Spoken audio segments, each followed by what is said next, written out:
पाकिस्तान के प्रधानमंत्री शहबाज शरीफ का दौरा अभी चाइना में हो रहा है। ये पिछले 15 दिनों में थर्ड मेजर विजिट है किसी फॉरेन डिग्नेटरी का। और जिस माहौल में ये दौरा हो रहा है, जब पाकिस्तान, ईरान और अमेरिका के दरमियान एक परमानेंट पीस प्रपोजल नेगोशिएट करने की कोशिश कर रहा है, उसमें इस दौरे की अहमियत और बढ़ जाती है।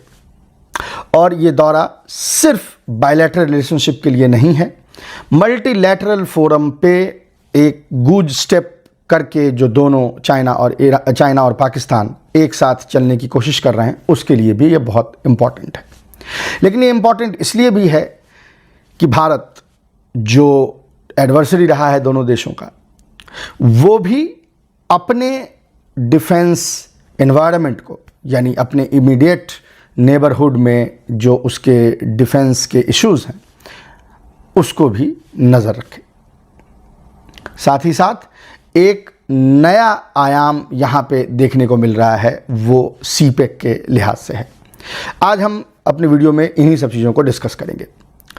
शहबाज शरीफ का ये 4 दिवसीय दौरा बहुत दिनों से फाइनल था। ये पहले से इसको प्लान कर रखा गया था।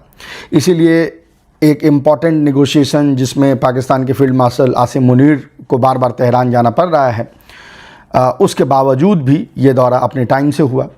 और सिर्फ दौरा अपने टाइम से नहीं हुआ, शहबाज शरीफ के साथ जो पाकिस्तान के फील्ड मार्शल आसिम मुनीर हैं, वो और डिफेंस मिनिस्टर इशफाक डार, वो दोनों भी इस दौरे पे आए। यहाँ पे 2 चीज़ें जो देखने को मिली वो इम्पॉर्टेंट है। अव्वल तो ये कि फिनांस मिनिस्टर, डिफेंस मिनिस्टर और साथ में फील्ड मार्शल का दौरा ये बताता है कि ये सिर्फ़ और सिर्फ एक डिप्लोमेटिक या पॉलिटिकल विजिट नहीं थी। इसका डिफेंस आयाम था, यानी इसके अंदर डिमेंशंस थे डिफेंस के, जो डिस्कस करने पड़ेंगे।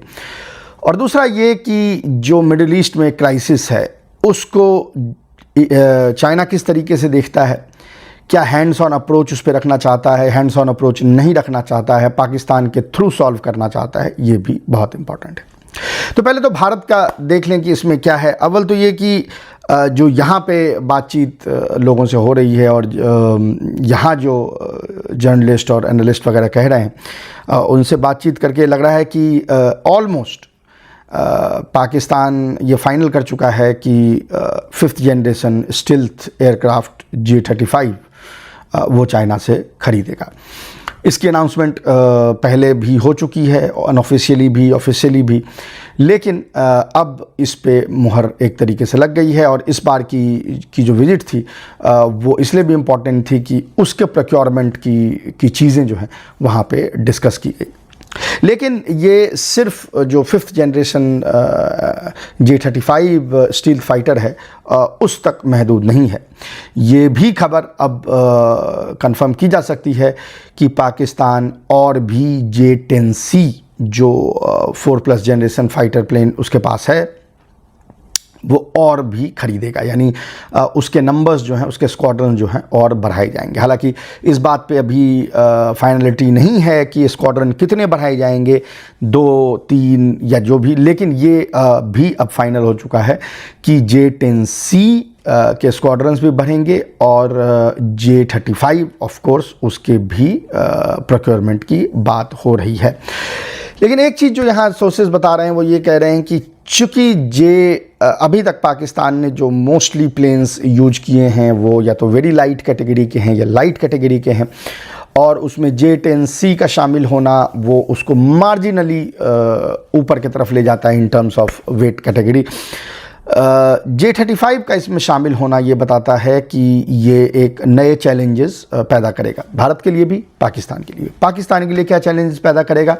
बहुत ही कॉस्टली है ऑब्वियसली, कंपेयर टू जो इनके पीयर हैं उसके मुकाबले ये सस्ता है। यानी चाहे वो F-35 हो या Su-57 हो, उनके मुकाबले ये सस्ता है। लेकिन ओवरऑल जो इसकी मेंटेनेंस पैकेज और ये तमाम चीज़ें होंगी वो महंगी होगी। तो जाहिर है कि पाकिस्तान की तरफ से ये डिसीजन है कि एक लिमिटेड नंबर इसकी ली जाए, यानी जो नंबर ऑफ स्क्वाड्रंस जो J-35 के होंगे वो कम होंगे, यानी बहुत ज़्यादा स्क्वाड्रंस नहीं होंगे, कम स्क्वाड्रंस होंगे। भारत के लिए इम्पॉर्टेंट है समझना ये कि कम हो या ज़्यादा हो, ये बड़ा पोटेंट वेपन है। और इसकी अगर आप पूरी की पूरी पैकेज देखें, मिसाइल पैकेज या वो तमाम चीज़ें देखें, तो ये इसको बहुत ही डेडली वेपन बनाता है। और भारत के पास जो मौजूदा एयर एसेट्स हैं वो इसको काउंटर करने के लिए यानी सफिशिएंट नहीं है। लिमिटेड लेवल पे इसको काउंटर किया जा सकता है, बहुत ही लिमिटेड लेवल पे, लेकिन उसको ओवरऑल काउंटर करने के लिए सफिशिएंट नहीं है। तो भारत क्या कर रहा है? अव्वल तो ये कि देखें, न्यूक्लियर पोस्चरिंग जो है वो इससे एक डिसबैलेंस उसमें पैदा होता है। अगर आपके पड़ोसी मुल्क के पास एक स्टिल्थ फाइटर है और वो डीप स्ट्राइक कर सकता है, उसकी कैपेबिलिटी है, तो जाहिर है कि वो एक जो बैलेंस, पावर बैलेंस है, उसको डिस्टर्ब करता है। भारत इसको कैसे काउंटर कर सकता है? भारत इसको काउंटर इस तरीके से कर सकता है कि जो Su-57 एक रसिया की जो 5th जनरेशन प्लेन है, उसके प्रोग्राम में भारत जो है वो शामिल हो जाए। याद रहे कि रसिया ऑलरेडी Su-57 को मार्जिनली थोड़े लेवल पे यूज कर चुका है यूक्रेन में। भारत के लिए ये है कि वो उसको या नहीं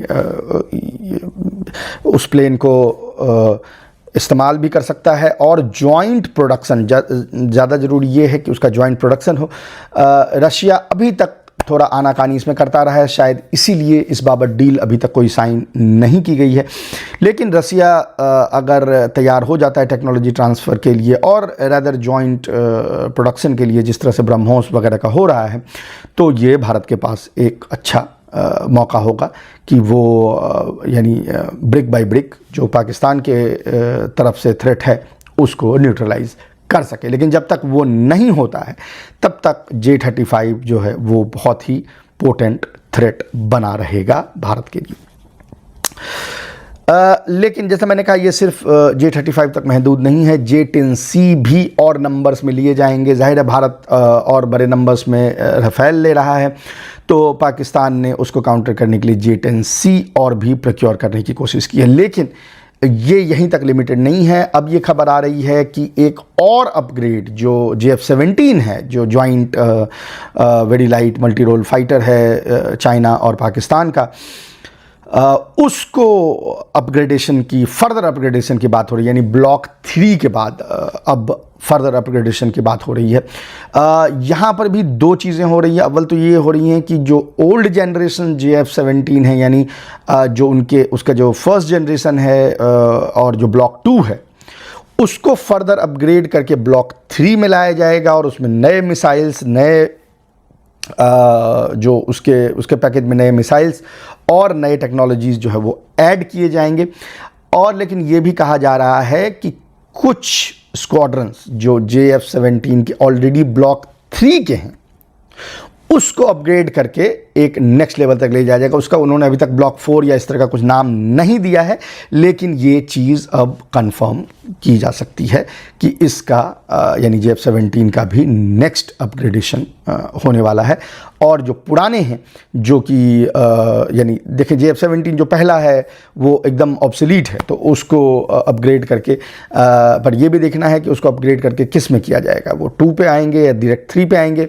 जो यहाँ पे र्यूमर है उसके हिसाब से उनको भी जो फर्स्ट सीरीज़ के हैं और जो ब्लॉक 2 हैं, उनको सबको ब्लॉक 3 के लेवल पे लाया जाएगा। यानी JF-17 के जो भी स्क्वाड्रन पाकिस्तान एयरफोर्स के पास होंगे, वो सब के सब मिनिमम ब्लॉक 3 पे होंगे। यानी ब्लॉक 3 अपने आप में एडवांस्ड है, लेकिन जाहिर है कि उसमें वो J-10C का मुकाबला या उसके आसपास अभी नहीं है, तो उसको उस लेवल तक पहुंचाने के लिए ये भी यहाँ पे किया जाएगा। हंगोर क्लास सबमरीन आप सब ने देखा ही होगा वीडियो। वो पहली सबमरीन जो है वो पाकिस्तान की तरफ रवाना हो चुकी है, वो इनफैक्ट रास्ते में है। इसमें टोटल जो हैं वो 8 सबमरीन बनने हैं।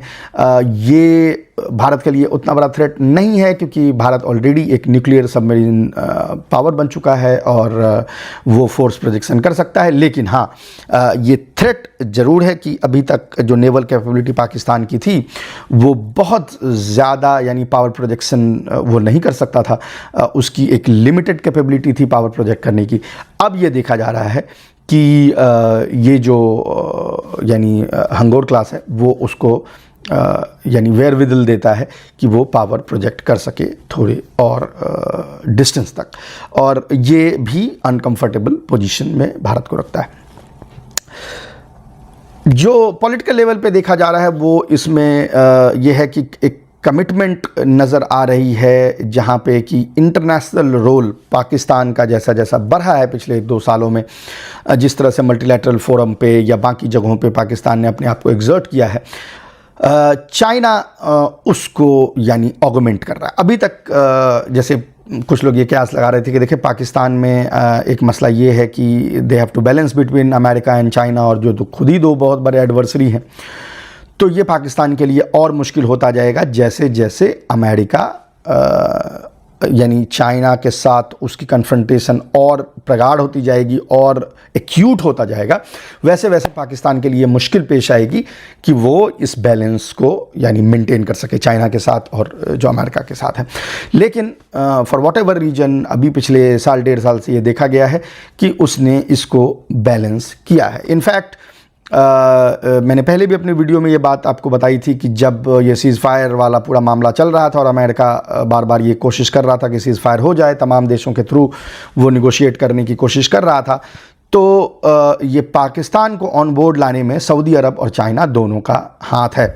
सऊदी अरब का प्राइमरी कंसर्न ये था कि सऊदी अरब को ट्रस्ट नहीं किया जा सकता क्योंकि वो पार्टी टू द कॉन्फ्लिक्ट है, और चाइना को ये था कि मैं डायरेक्ट इसमें इन्वॉल्व ना हूं ताकि अगर इस पूरे मैकेनिज्म का फेलियर होता है तो उसका ठीकरा मेरे सर पे ना फूटे। एक तो ये, दूसरा ये था कि far easier for Iran to believe fellow Islamic country than China. हालांकि चाइना का बहुत लिवर जो है वो ईरान के ऊपर लेवरेज है।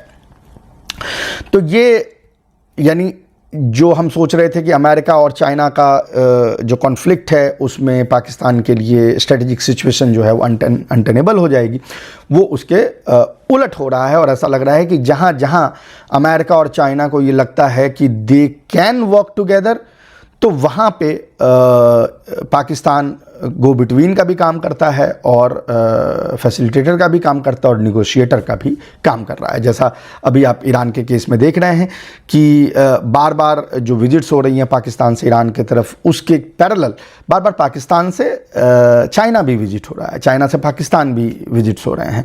तो यानी ये बताता है कि लॉक स्टॉक होके ये पूरा पीस प्रोसेस जो है वो कोऑर्डिनेट किया जा रहा है।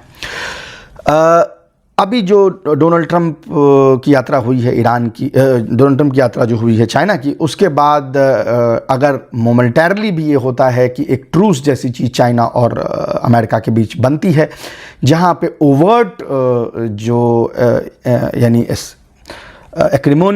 ओवर्ट एक्रिमोनियस एक्शंस जो है वो नहीं लिए जाएंगे, तो ये ईरान को और पाकिस्तान को दोनों के लिए और भी रास्ते ओपन करता है। यानी अगर जीरो सम गेम की तरह अमेरिका इसको नहीं देख रहा, अगर अमेरिका इस तरह से नहीं देख रहा है कि अगर ईरान के साथ डील हो जाएगी तो ईरान चीन को तेल बेचने लगेगा, तो चीन के पास जो है स्ट्रेटेजिक रिजर्व्स और बढ़ जाएंगी, तो इसलिए ये चीज़ नहीं होनी चाहिए। अगर ये जो अगर ज़ीरो सम गेम नहीं अमेरिका उस पर रिजॉर्ट नहीं करता है, तो ये नए आयाम ओपन करेगा रिलेशनशिप विथ चाइना, और इसमें पाकिस्तान का रोल भी है, क्योंकि फिर ऐसा हो सकता है कि ईरान सीपेक का हिस्सा बने, या जो लैंड रूट्स पाकिस्तान के थ्रू हैं जो अभी तक बहुत ज़्यादा एक्टिव नहीं हैं और वो सिर्फ बायलैटरल ट्रेड्स के लिए हैं, वो मल्टीलैटरल ट्रेड के लिए भी ओपन किए जा सके। हम इस पर अलग से एक प्रोग्राम आपके लिए लेके आएंगे। यहाँ पे लोगों से हम बातचीत कर रहे हैं जिसमें और जानकारी इकट्ठा करने की कोशिश कर रहे हैं कि ये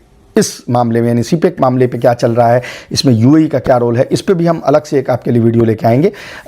तो सीपेक पे हम इसलिए इस वीडियो में ज़्यादा फोकस नहीं कर रहे हैं, हमारा मेन फोकस जो है वो डिफेंस टाइज में रहा है।